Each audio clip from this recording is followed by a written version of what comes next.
listening to an Iraq Currency Watch podcast.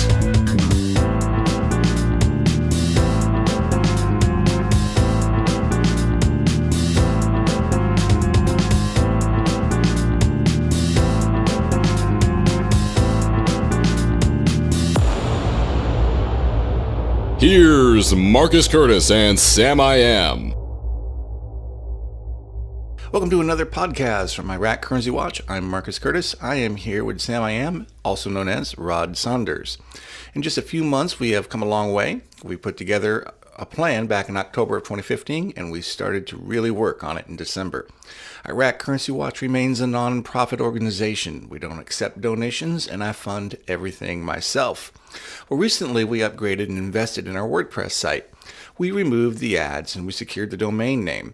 We purchased extra server space and we gained the ability to host our own podcast and videos. We improved the look and the theme of Iraq Currency Watch, and we have worked on the SEO, search engine optimization. We've been doing a lot of things behind the scenes to improve the site and the service that we provide to the Dinar community. I also brought over my good friend Rod Saunders, and of course he is Sam I Am, and I made him a full partner. And he has brought over his archived collection from his blog site, and he now owns half of Iraq Currency Watch. And together, we make a pretty good team.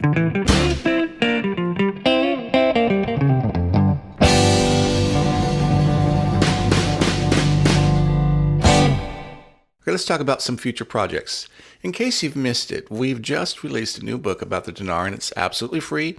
The book tells our personal story. It talks about how we both got trapped inside this so-called investment. And there are some funny moments in that book. And if you have been involved with the dinar for any length of time, then this will bring back some personal memories for you. Only the Adobe version is available for now. The book is absolutely free of charge. No email or personal information is required.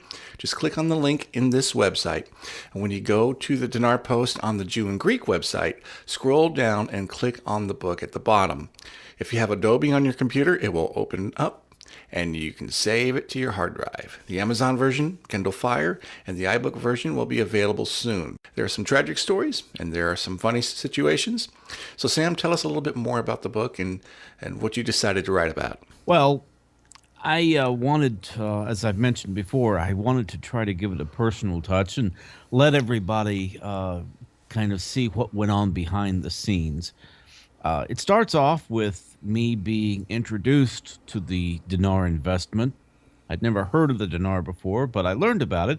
A friend named Marcus Curtis, I understand, you're a friend and you were just excited about it, and you wanted to let me in on it. And if it had happened the way that we were expecting it to happen, it would have been a great thing. Mm-hmm.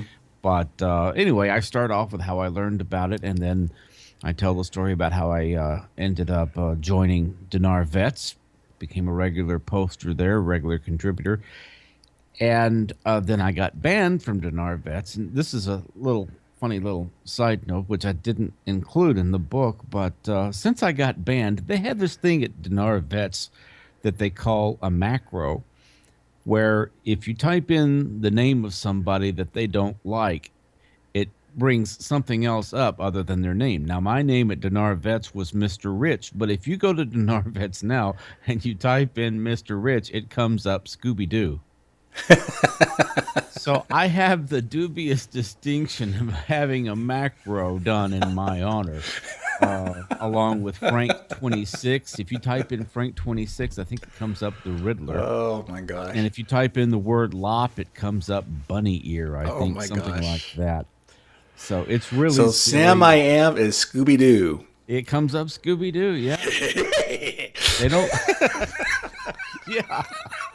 Ruh-roh, it's Sam I Am.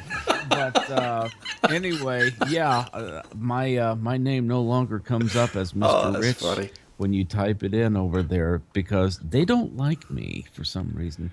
Imagine that. Then I tell the story about how I made the transition over to Dinar Dater and was a mod there, mm-hmm. and that's when the epiphany occurred, because I got together with Chuckles. We started researching, we started looking for answers, and along with Marcus, and that's when Mr. Rich faded off into the sunset and Sam I Am was born.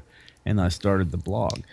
And then I started, I set out to inform the Dinar community about the scam and the people driving the scam. And I came up with some photos and some names and some information that were very interesting, and made that available to the Dinar community. And then I got notified that I was the target of a defamation lawsuit. Yeah, I remember that. And so I go into that a little bit. And then Chuckles passed away, and I talk about that a little bit. And that's about the time that I decided I've had enough of this, and I got out. I shut the blog down about a year ago and took a break. I actually had never intended to come back.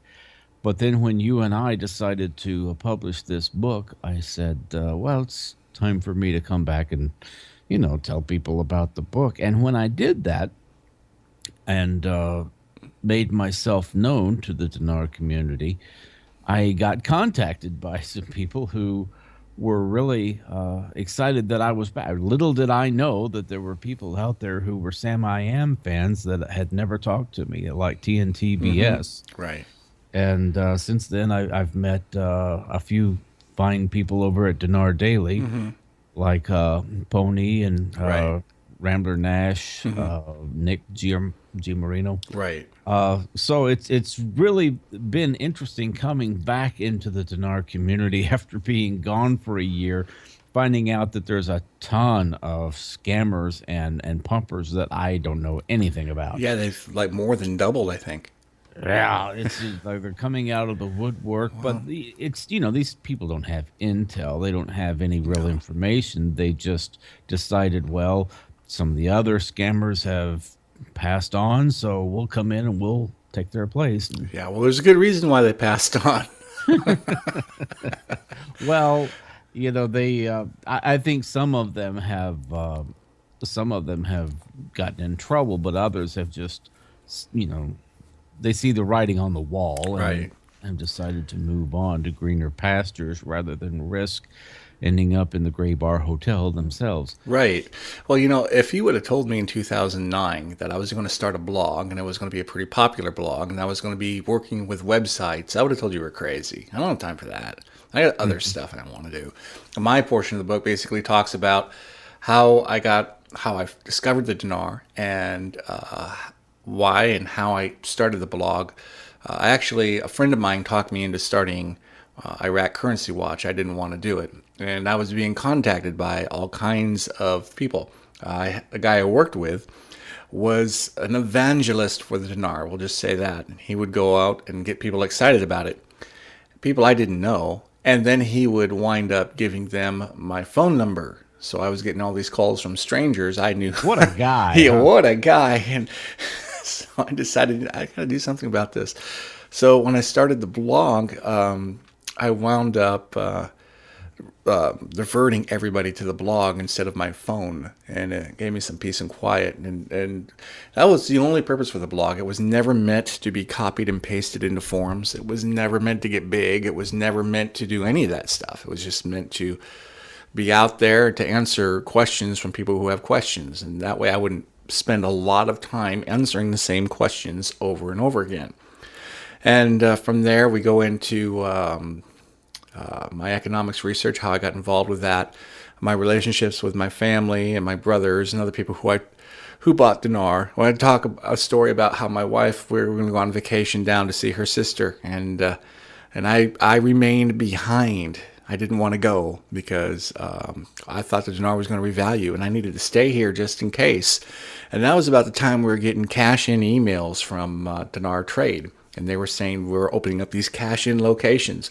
And I was actually plotting which city I was going to go to, and exactly, I was worried about security. I mean, all this stuff. I remember you and I talking about how we were all going. There was going to be 4 of us in a car. Right. My brother, my cousin, you, and me, and then I had this other guy that I work with. We were going to go and cash in some stuff and too. somebody was going to be packing heat, right? Yeah, we were. we were worried about security. I mean, we were millionaires. We didn't want anybody to come up and rob us. So. Right. we were going to be coming out of the bank with big stacks.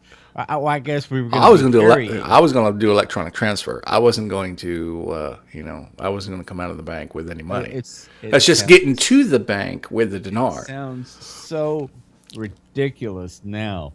But Yeah, at the time, we were thinking this is how it's done, right? I mean, right. This is what happened in Kuwait. No, that's not what happened in Kuwait. This is not how it's done. And I feel like a drooling idiot. Me that too. We were planning. It was a cruel getting in a hoax. car, driving to the cash-in center with somebody sitting there riding shotgun, Right. literally. Right. Meantime, my wife is in another state with her sister, and she, well, where's your husband? I don't know. He's at home waiting on something. He's waiting for the call so he can. Yeah. He thinks he's going to be a millionaire. Just leave him alone. This is just a phase. Yeah, it was fun times, and it was kind of therapeutic. I think. I don't putting know it about book therapeutic. form, so, well, I Yeah, mean, book. the whole process of writing. Right. It's a way of kind of purging your system from all the stupidity, and getting these demons out. So, Right. I never wrote much before I read Currency Watch. As a matter of fact, I didn't write at all. I read, but I didn't write. And I never operated a website. But the most I've had was a MySpace page and a Facebook page, and that was it. And I was able to learn about all of that stuff as I was blogging. And the more I blogged, the more I learned about websites and so CSS and some of the other stuff. And so we just I learned a great deal from that, but I didn't want to.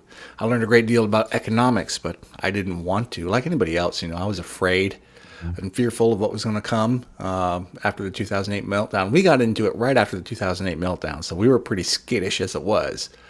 So it was. So the book basically talks about all this stuff and all our personal relationships, and there are some funny stories in there, and there's some tragic stories in there. But I work with this guy. One of the stories in the book, I work with this guy, and he is going to get all this tremendous money from the revalue. And he said one of the things he was going to do is buy an amusement park once his dinar revalued. And I thought, well, that's kind of odd. You're going to buy an amusement park? I mean, if it were me, I wouldn't want an obligation like that. If I'm retired, I'm retired. I definitely don't want an amusement park. So I told him, I said, you ought to put a ride in your amusement park, and you should call it the Dinar roller coaster ride. And every car can look like a 20,000 note or 25,000 note or 10,000 note. And he said that was a really good idea, and he was going to do it.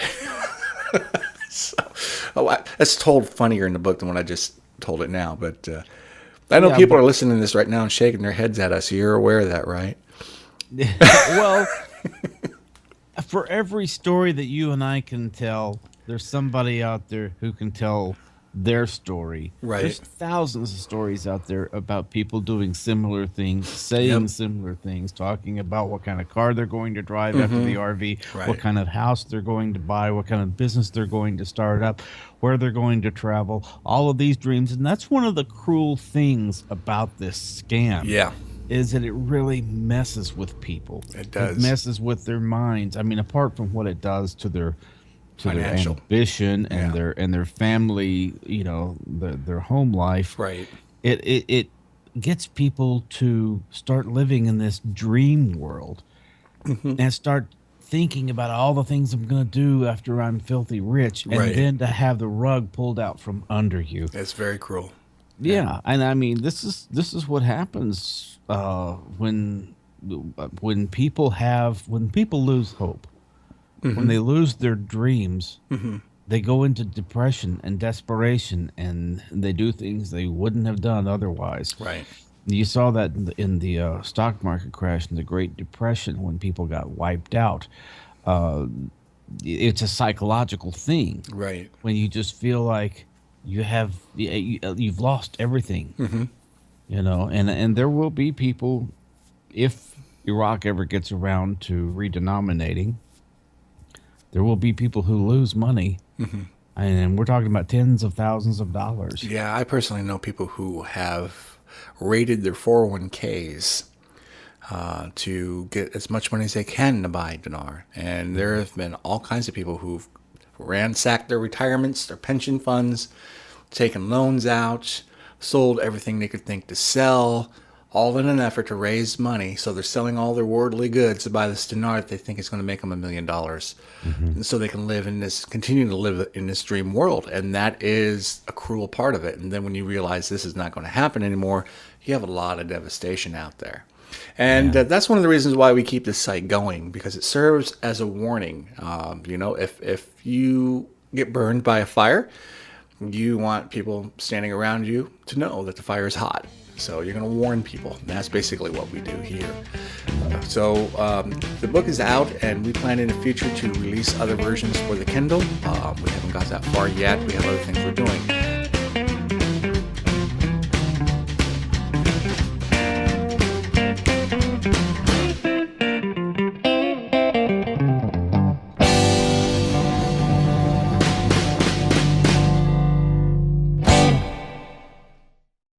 The next step for Iraq Currency Watch is to dive into social media. In the past, all of our social media has been done under my personal name, Marcus Curtis. Now that we are a team, it was decided that Iraq Currency Watch needed its own social media. So during the course of this week, we have been working on several things. We have added social media accounts, and Sam has been working on all the artwork. He has been doing a tremendous job, and it's a work in progress, so we are still working a few things out. Okay, there is now an Iraq Currency Watch Facebook page. There's an Iraq Currency Watch Twitter page. There's an Iraq Currency Watch YouTube channel. And there is an Iraq Currency Watch Google Plus page.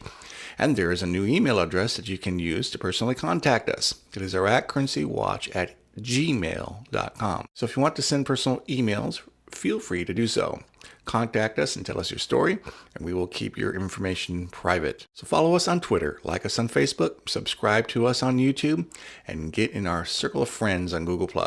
As we release the new blog posts, podcasts, and videos, they will be uploaded to all of our social media accounts. We're also going to share videos we find useful. We are planning some new podcasts, and we're planning to make some new videos. These videos will only be available on YouTube, and you won't even be able to find them on our blog site. So subscribe today. We are going to take all of our podcasts and make videos out of them. We're going to upload all of them to YouTube as time permits. And about a week after a podcast has been released here on Iraq Currency Watch, we will upload it to YouTube.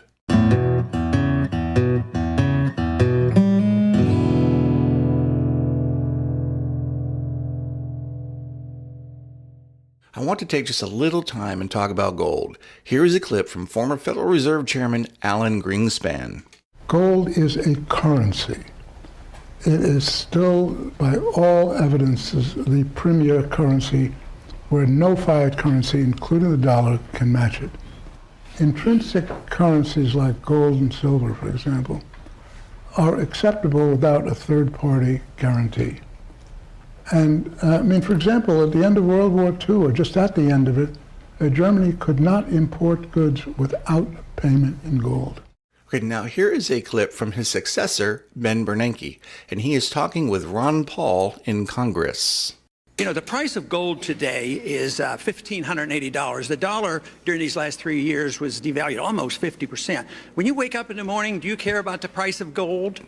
Well, I pay attention to the price of gold, but I think it reflects a lot of things. It reflects global uncertainties. I think the reason people hold gold is as a protection against what we call tail risk, really, really bad outcomes. And to the extent that the last few years have made people more worried about the potential of a major crisis, then they have gold as a protection. Do you think gold is money? No. It's not money. Even if it had been money for 6,000 years, somebody reversed that and eliminated that economic law. Well, it's an asset. I mean, it's the same. Would you say Treasury bills are money? I don't think they're money either, but they're a financial asset. Why do central banks hold it? Well, it's a form of reserves. Why don't they hold diamonds? Well, it's tradition, long-term tradition. Well, some people still think it's money. I yield back. My time is up. Okay, so Alan Greenspan claims that gold is money and that gold is a currency. And Ben Bernanke says that gold is not money. He claims it is an asset. Is it any wonder that people are confused about gold, the dollar, and the future of the economy? If our financial leaders can't even get something as basic as this down, then no wonder there are so many conspiracy theories looming around. Ever since the 1990s, people have been predicting a dollar collapse. And in the first decade of the new millennium, those voices have gotten even louder. In 2008, we experienced the global meltdown. Many people were proclaiming the dollar crash was here. Gold started to skyrocket. We also experienced the European sovereign debt crisis. Nations like Greece and Spain and Ireland and others would drag the euro down too. So while the dollar suffered a major blow, other currencies were suffering too.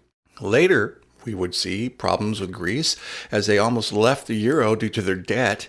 And while all this turmoil was going on and increasing since 2008, gold kept going up.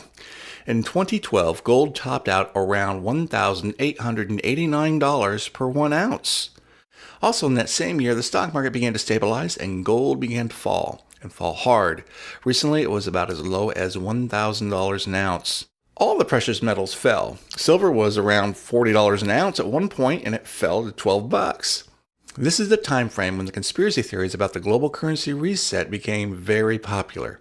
Think about those people who bought into all of this. Think about those people who purchased gold at over $1,800 an ounce. Those people lost some serious money based on the hype and the propaganda. The same hype and propaganda that was used to drive gold sales is used to drive dinar sales. That is why we cover all the lies about the global currency reset here at Iraq Currency Watch. So here's my question, and I have not heard anyone talk about this. Was there a gold bubble? Think about it. What is a bubble? The housing bubble was created by an artificial demand for housing. People who could not afford homes were getting them, driving up demand and the cost of housing. As people began to default on their loans, the bubble burst. Now, I know it's a bit more complicated, but that is essentially what happened in 2008. And gold shot up by an artificial demand. The demand was driven by fear. People were afraid the dollar was going to crash and the stock market would be left in ruin. So when people began to see that that was not the case and the stock market began to recover, gold began to fall. Gold fell because the fear that drove demand subsided. So, was there a gold bubble that no one ever talks about? Is gold money or is it an asset? Is it both? Leave a comment and let us know what you think.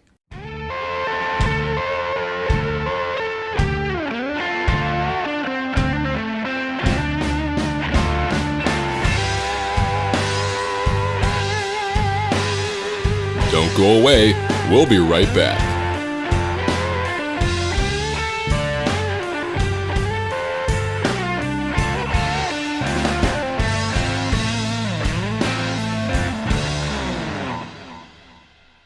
Have you ever tried to learn about basic economics only to get bogged down with complex math and advanced equations? This can be frustrating. Learning basic economics should not be this hard. Head on over to the site called Biblical Views in World Economics, or BVAWE, and learn about basic global economics. Start off learning about monetary history. Then learn about various monetary systems that have been in place, such as Bretton Woods and the classic gold standard. Learn about basic money mechanics. What causes inflation? How is the global money supply expanded and contracted? What is fractional reserve banking? All of these topics and more are answered with easy to understand basic layman's terms. This site is brought to you by the same person who brought you Iraq Currency Watch. The Biblical Views section covers modern Christian traditions that are not found in Scripture. It covers areas where the Bible has been taken out of context by the modern church. It provides arguments against subjects like tithing and the prosperity gospel. This site is more about the function of money than it is about Christianity. There are some principles that Christians believe about money that actually have no scriptural basis whatsoever. So check out Biblical Views in World Economics today and learn how money really works. The Word of Faith movement has impacted Christianity like few movements in the history of the church, and yet it is one of the most misunderstood and misrepresented movements as well. To help people learn more about the truth of Word of Faith teaching, Rod Saunders has written an exhaustive book on the subject entitled Defending the Faith, Word of Faith Apologetics. Based on his extensive history in the movement and over 30 years of research, Defending the Faith addresses many of the misconceptions that people have concerning things like confession, physical healing, the atonement, and financial prosperity. Now available at Amazon.com's Kindle publications, Defending the Faith takes on the often misleading rhetoric and assertions of opponents of the faith message with a balanced scriptural approach to these subjects and more. Don't be misled. Get the other side of this story from someone who's been there, defending the faith. Available today at Amazon and your favorite ebook retailers.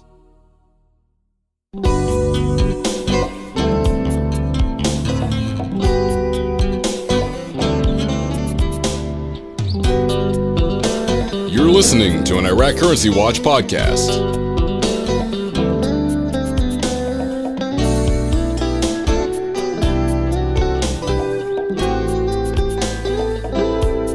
Here's Marcus Curtis and Rod Saunders. Okay, we've been talking about gold recently, and the price of gold has been going up. As of this podcast, it was somewhere around $1,250 an ounce. So the global currency reset crowd is saying that gold is beginning to recover. Is it? Remember that this is an election year. Everyone is trying to figure out who they're going to back as their candidate. There is a lot of uncertainty in the markets right now. Donald Trump remains popular among Republicans. Sarah Palin decided to back Trump, and this is what she had to say about it. No more pussyfooting around. Our troops deserve... Okay, that's an interesting choice of words. We at Iraq Currency Watch have decided to steal that saying. This will become our new battle cry whenever we engage a dinar pumper or a gold and silver pumper. No more pussyfooting around. Gurus, beware, because in the words of Sarah Palin, No more pussyfooting around. we're coming after you. Okay, I'm only kidding. We're not going to use that battle cry, so don't get upset. Our real battle cry is going to be this. Let's get ready to rumble! My only point here is that this election cycle has once again started to exploit fear in the markets. Donald Trump has upset the establishment, and people who support outsiders like Trump and Cruz are afraid of what is going to happen at the convention. So it might be that fear about the economy and the dollar is once again sparking a rise in the price of gold. In June of 2014, the dollar took off like a rocket, so much so that 2014 wound up being the best year for the dollar since 2005. Now, in 2013, you had all the gurus predicting that the dollar would collapse as China and other nations abandoned it. But the truth is that the demand for the dollar remains high, and historically, the major problem has been a dollar shortage overseas. This is in spite of the fact that 2/3 of the US dollar is already overseas outside the borders of the United States.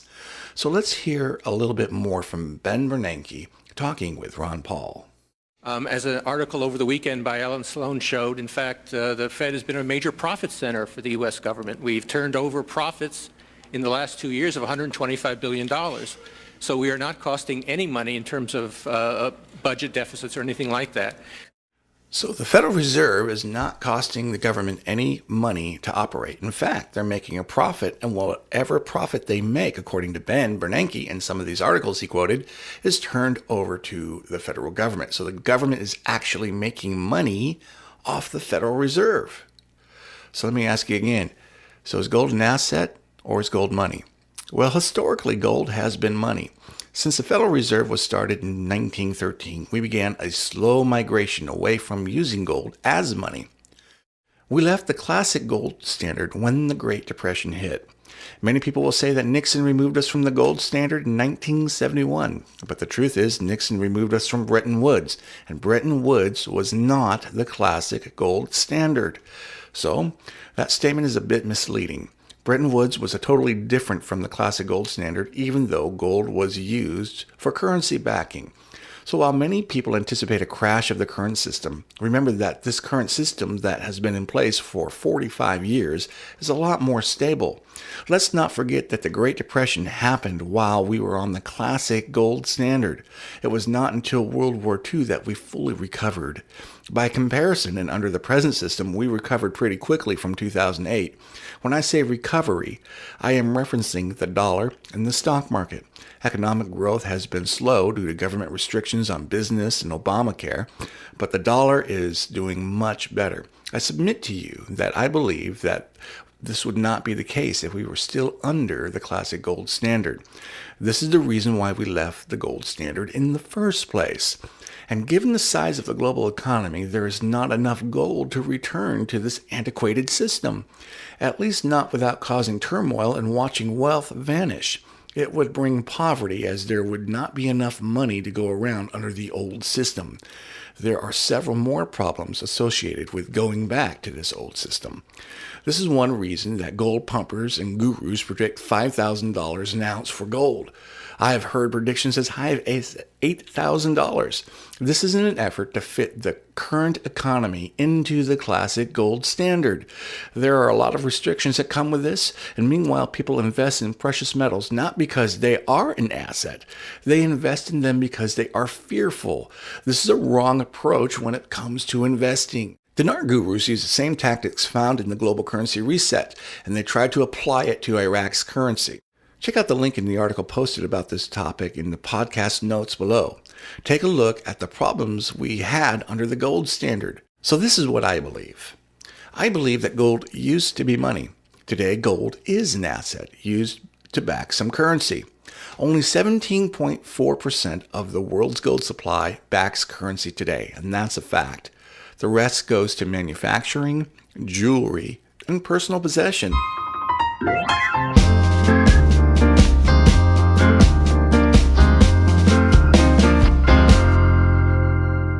Earlier in this podcast, I talked about Sam bringing over all of his archives. And the archives I was referencing is all the posts that he made on his blog site. But Sam has a lot more in his archives. Sam has audio and video. Sam, tell us a little bit more about all the things that are in your archives and give us insight to all the stuff you have. How much room do you have in archives, Sam? How much room? Oh, let's see. I've got over 100 of my posts that I did at the old blog that I've moved over. And as far as files, I went through some of my stored folders the other day, and I found between 2 and 3 gig of audio files, or some of them were MP3s, a lot of them were MP4s. They were actually video files. And then I found a lot of blog posts that I had saved in MHT format. If you don't know what MHT format is, it's just like when you take an HTML page, you can save it in MHT format, which is just like reading a Word document or something. Yeah. So, but yeah, between the MHTs and the MP3s and the MP4s, I've got a ton of stuff that I haven't even begun to go through yet. Really interesting stuff going all the way back to 2010. So you got a lot of Breitling stuff. So when he pulled it down off the internet, when you would write a post about him and the things he said. Yeah, I learned early on that if you want if you want to be able to access a file or a blog post or something that a guru said, you better save it, because as soon as you start exposing them or pointing out how stupid they are, they remove it. Yes, they do. They absolutely do. And you have stuff from various people. You have some Okie stuff too, I would imagine. Yeah, I've got some old Okie stuff. I've got Randy Kuntz, Breitling. I've got a couple of things from Adam Montana.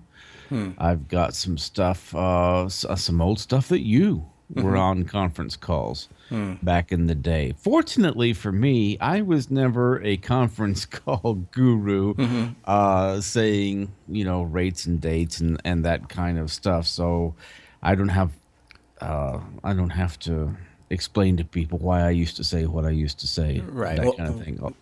What's interesting to me is that call that we shared today, that you shared with me.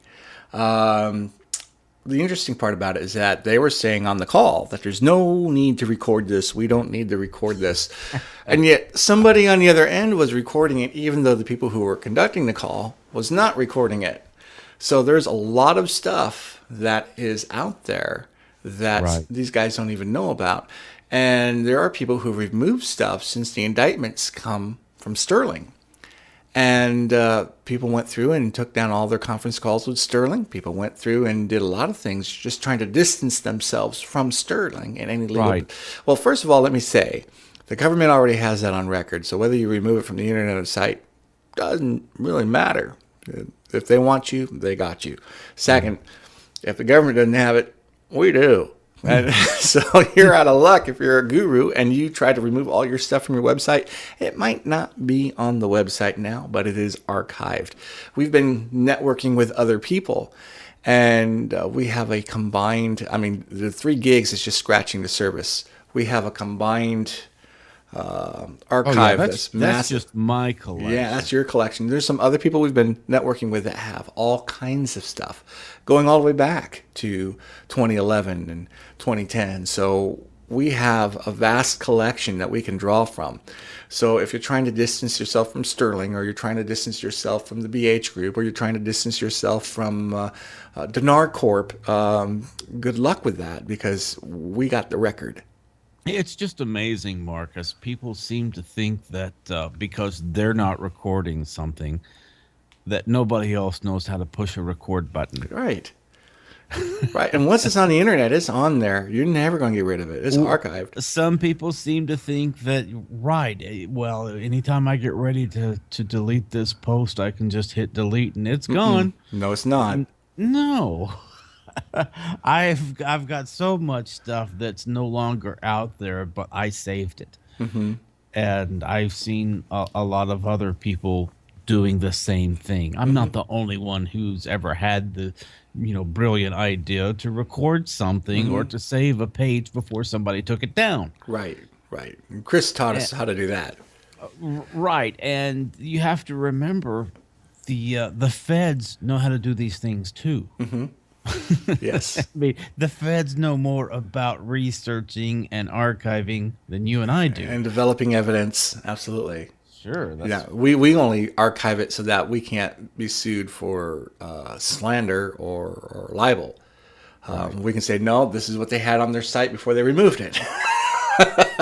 Well, really, what I saved these things for is so that I could use this information and say, this is what Joe Guru said. And then if Joe Guru comes back and says, that's a lie, I never said that, then I just produce the audio and say, all right, who is that? Right. Who's talking in this audio or in this video? So or if they say that they never posted it, I can show, the date that it was posted. I can do a screenshot or whatever, which is not as compelling because you can fake those a lot easier. But still, it's always good to have this stuff at your disposal, like your ace in the hole. Right. And so with that in mind, we are going to be doing blast from the past moments. If you've been trying to distance yourself, well, we're going to play a little audio of something that you've said. If you've taken it down, this is to gurus and pumpers.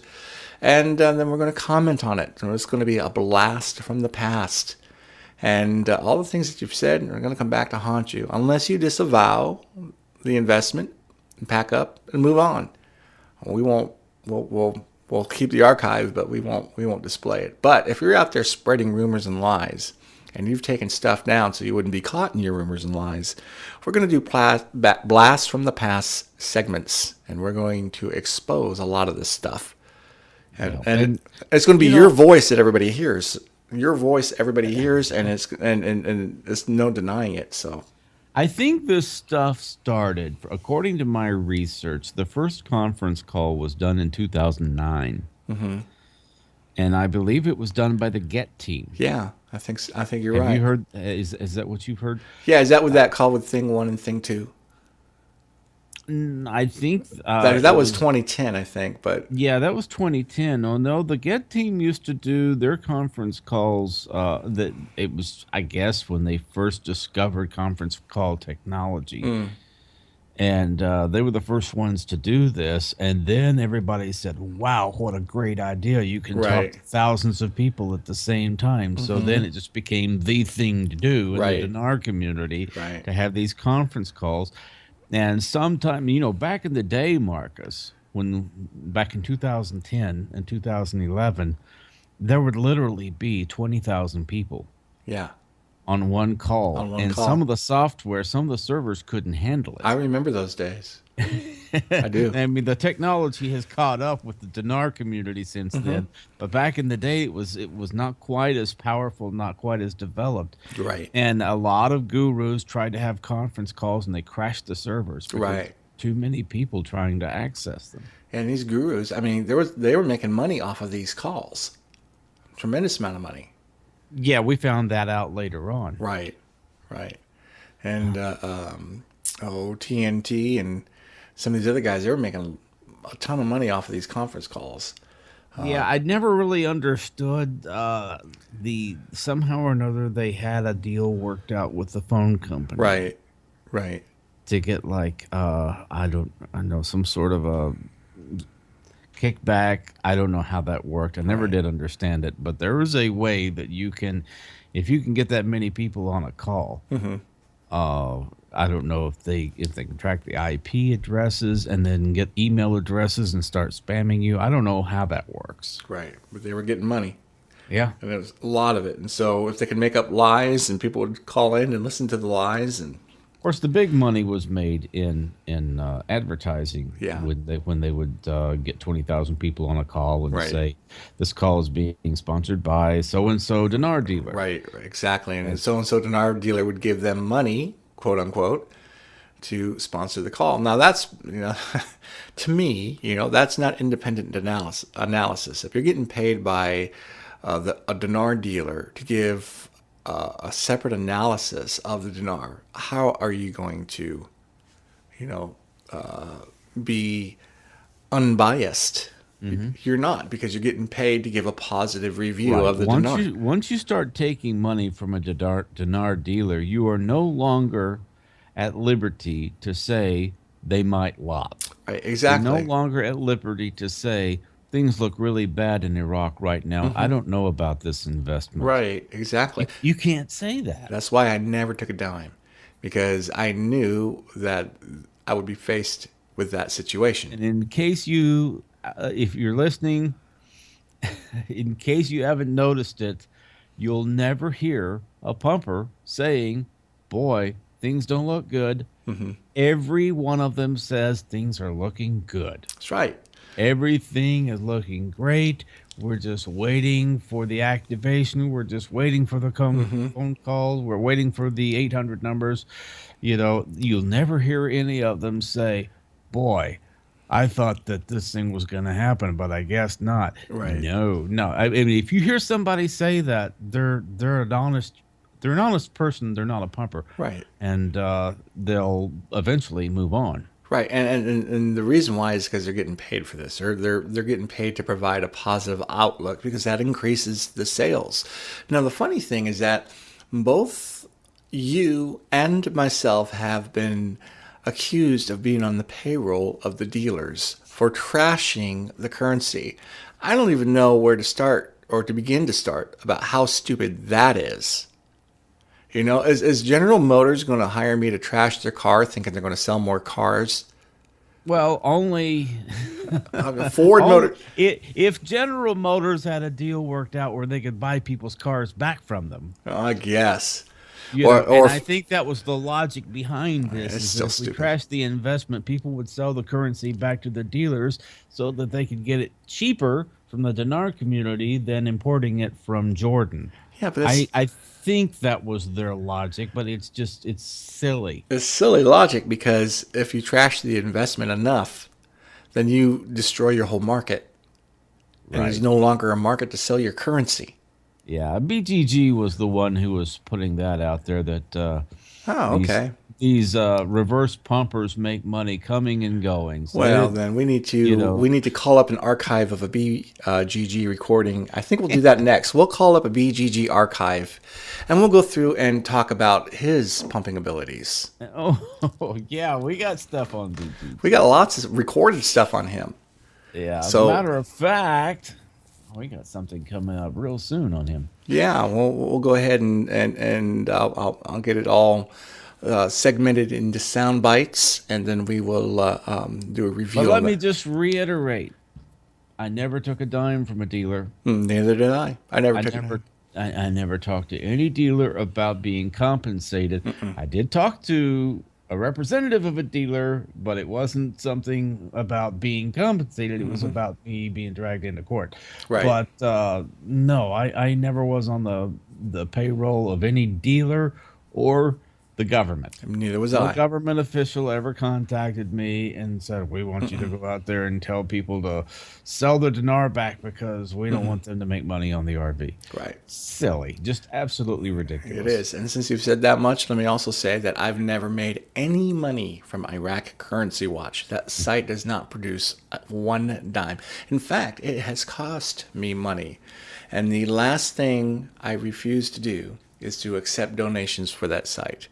I don't want anybody to provide any kind of monies for that site, because the minute that happens, all of a sudden I'm selling my objectivity. I'm losing my independent analysis. And I'm not going to allow that to happen. I want to say what I think. I don't want to be on anybody's payroll so that I can't voice my own opinion. I mean, the only problem with taking somebody's money is that now you're bought and paid for. And that's not going to happen. So that being said, I think that winds up another podcast here at Iraq Currency Watch. All you guys that tuned in to listen, thank you very much. Subscribe on YouTube. Like us on Facebook. Follow us on Twitter. And we'll see you next time. Thanks for listening.